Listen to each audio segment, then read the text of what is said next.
네, 오늘도 예수님의 사람 제자 훈련 시간이 돌아왔습니다. 사단은 다섯 번째 과 죽음과 승리란 제목을 가지고 있는데요. 죽음을 통해서 승리를 가져올 수 있다. 그래서 내가 죽고 예수로 산다는 건 결국 승리하는 삶이란 얘기죠. 오늘 주제 말씀 암송해 보겠습니다. 로마서 6장 18절입니다. 28, 죄송합니다. 18절. 자, 죄로부터 해방되어 의에게 종이 되었느니라. 죄로부터 해방되어 의에게 종이 되었느니라. 네, 로마서 6장 18절 말씀. 네, 짧죠? 네, 좋습니다. 네, 그래서 우리 예수 믿는 사람들이 그리스도인이라고 하죠. 그리스도인들은 예수님을 믿고 진심으로 이렇게 예수님을 내 삶의 주인으로 모셔드릴 때 영접한다는 말보다는 모셔드린다는 표현이 정확한 것 같습니다. 그럴 때 예수님과 함께 죽고 예수님과 함께 다시 살아나는 은혜를 체험하게 되는 겁니다. 네, 그래서 내가 죽고 예수 사는 것은 어떤 신앙적인 연륜이 높고 신앙적으로 뭔가 신비적인 어떤 경지에 이르는 그런 사람이 누리는 것이 아니라 처음 초신자부터 처음 믿었을 때부터 나는 죽고 예수로 사는 것이 시작이 된다는 것입니다. 이런 은혜를 체험해야 된다는 거죠. 그래서 바울의 그 고백처럼 그래서 십자가에 내가 달려 죽었다는 것은 우리의 자아가 예수님과 함께 죽어서 오늘 우리 주제 말씀 암송한 것처럼 죄의 종노릇하는 삶을 청산했다는 것입니다. 죄로부터 해방되어 이미 된 거죠. 의에게 종이 되었느니라. 되어 버린 겁니다. 그냥 이미 그 죄의 종이 아니라 의의 종으로 신분이 완전히 바뀌어 버린 거죠. 네, 그래서 이제 그리스도인은 성도가 된 이렇게 그리스도인은 자신의 죽음을 이게 받아들인다는 것은 자신을 자기 소유가 아니라 예수님의 소유로 인정하고 고백하는 것과 같다는 것입니다. 소유권이 바뀌었으니까요. 그렇다면 질문입니다. 여러분은 나는 누구를 주인으로 모시고 있습니까? 내 자아입니까? 아니면 예수님입니까? 어느 청년이 자기 몸을 하나님께 산제사로 드리겠다고 약속을 했습니다. 네. 직장 동료들이 화투를 치자고 이렇게 했는데 예전 같으면 즐겁게 이렇게 했을 텐데 근데 이렇게 얘기를 했대요. 미안하지만 저는 팔이 없습니다.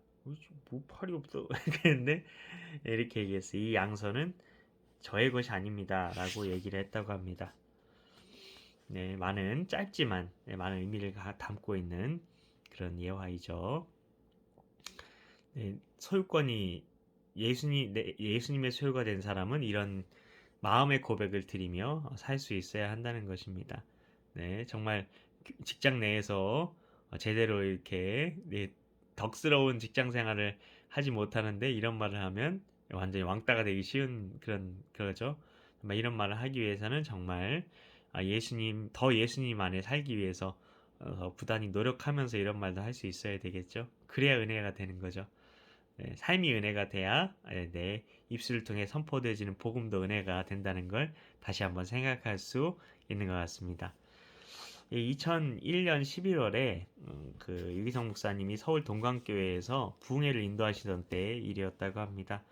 그래서 이렇게 그 교회에 성도님들하고 같이 식사를 마친 후에 저녁 집회 준비를 위해서 숙소로 돌아가고 계시는데 아내에게서 전화가 걸려왔다고 합니다. 전화를 받아보니까 사모님의 목소리가 평소와 달리 가라앉아 있었다고 합니다. 여보, 저 암이래요. 목사님 너무 큰 충격을 받으셨어요. 무슨 말을 해야 될지 아무 생각도 나지 않고, 그 얼마 전에 이렇게 종합병원에서 처음으로 건강검진을 받았던 터였다고 합니다. 부흥의 인도 때문에 같이 동행할 수 없어서 아내 혼자 이게 건강검진 결과를 확인하러 병원에 가야 했고 홀로 두려운 그 결과를 들어야 됐던 거죠. 암입니다. 빨리 수술을 받으셔야 합니다.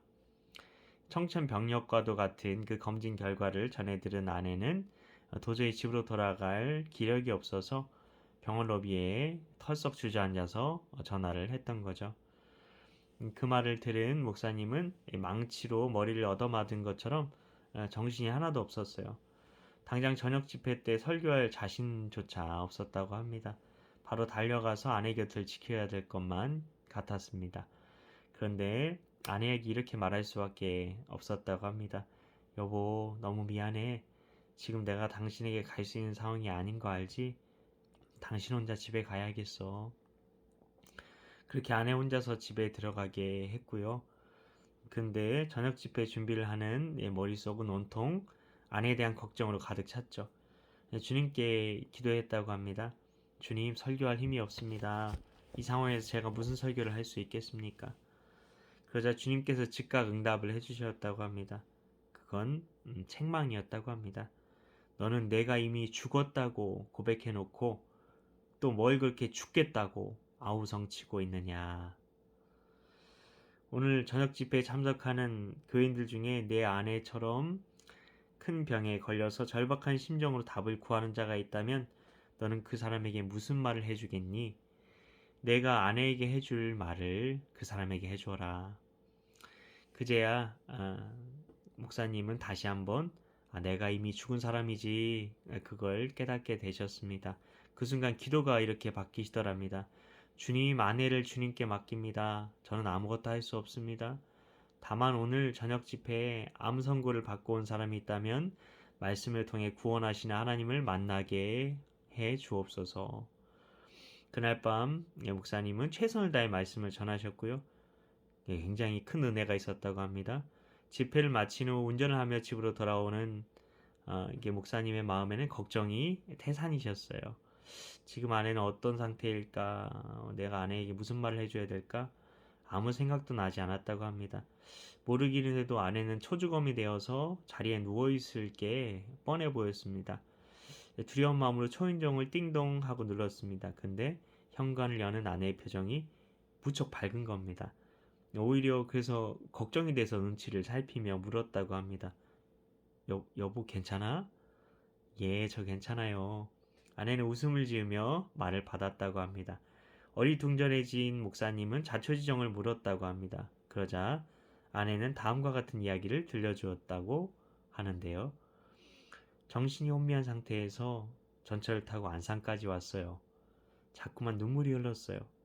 그런데 안산역에서 내려 집으로 가려고 택시를 기다리는데 갑자기 역 주변에서 좌판을 벌이고 장사하는 교우들 생각이 나더라고요.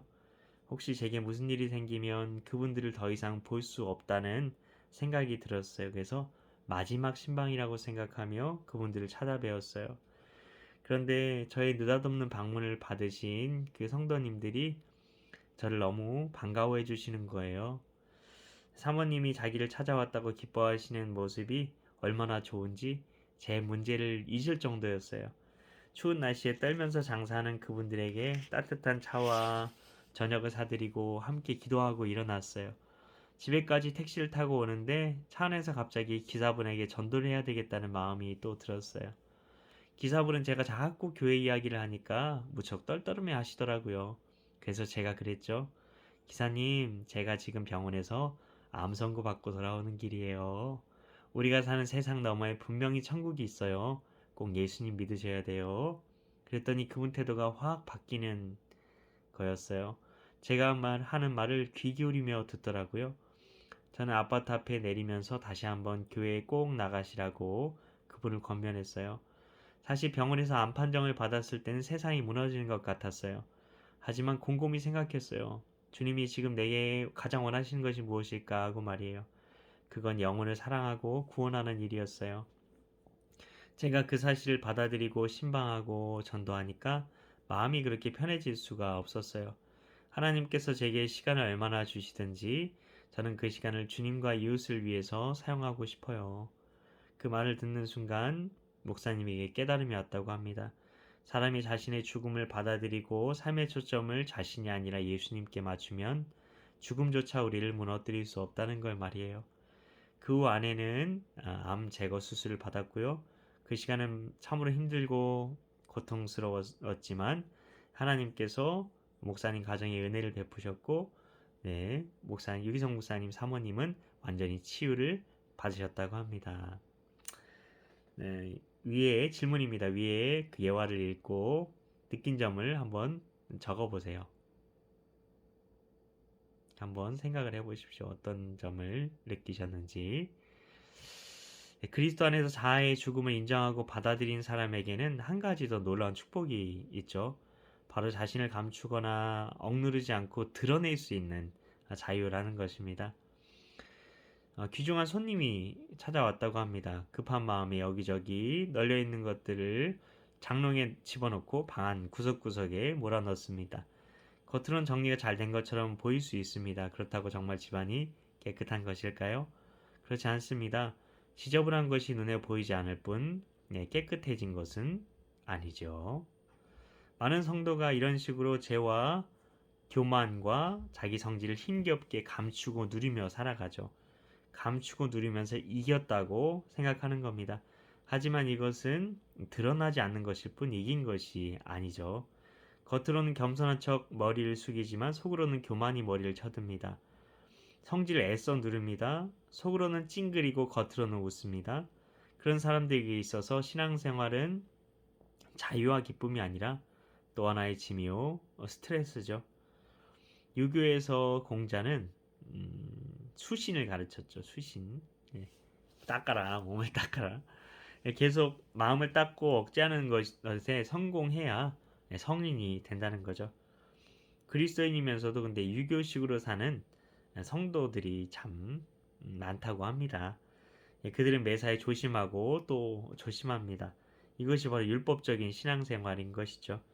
그러나 예수님의 제자는 억누르지 않고 드러내고 또 이렇게 드러냅니다.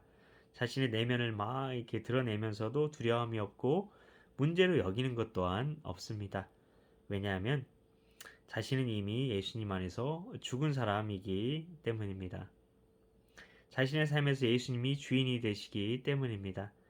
이것이 그리스도인이 누리는 진정한 자유고 복이고 승리가 아닐까요? 질문입니다. 여러분은 죄와 성질을 힘써 누르고 감추고 꾸미며 살진 않습니까? 여러분 정말로 마음의 모든 것을 드러내며 신앙생활을 하는지 점검해 보시기 바랍니다. 네, 그렇다고 성질 부리라는 거 아닙니다. 네, 마음대로 이렇게 죄악대로 살라는 것도 아니고요. 네, 내가 죽었음을 고백하고 내가 죽고 예수 살면서 그 자유를 누리라는 그런 거죠. 네, 사람들에게는 상처 주거나 아픈 말이나 그런 거 쉽게 하면 안 됩니다. 예수님의 사람들은 네, 자신의 연약함을 자유롭게 고백할 수 있어야 된다는 거죠. 자, 오늘 주제 성구 같이 암송하면서 말씀 암송 기도 해보고 마치겠습니다. 로마서 6장 18절이죠. 죄로부터 해방되어 의에게 종이 되었느니라. 죄로부터 해방되어 의에게 종이 되었느니라. 죄로부터 해방되어 의에게 종이 되었느니라. 죄로부터 해방되어 의에게 종이 되었느니라. 죄로부터 해방되어 의에게 종이 되었느니라. 하나님, 아버지 오늘 말씀을 이 진리를 결론 삼습니다. 내가 죽고 예수 사는 사람의 고백이 어떤 고백이었는지 화투를 치는 아버지 그 자리에서 아버지 믿음의 고백을 드렸던 그 청년의 그 고백을 통해서 그리고 유기성 목사님 사모님이 암 진단을 아버지 받았을 때에 아버지 나의 죽음을 결론 삼았을 때 정말 어떤 그런 믿음의 고백으로 그 정말 죽음에 대한 그 두려움 그리고 암에 걸린 아버지 그런 그 불치병에 걸린 그 두려움에서 어떻게 승리를 거두게 되는지를 우리가 보게 되었습니다.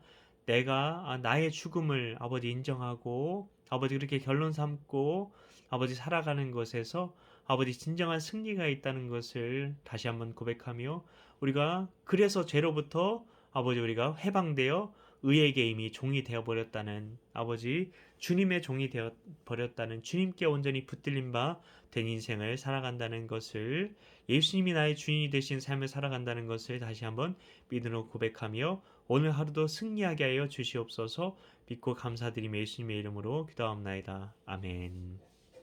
감사합니다.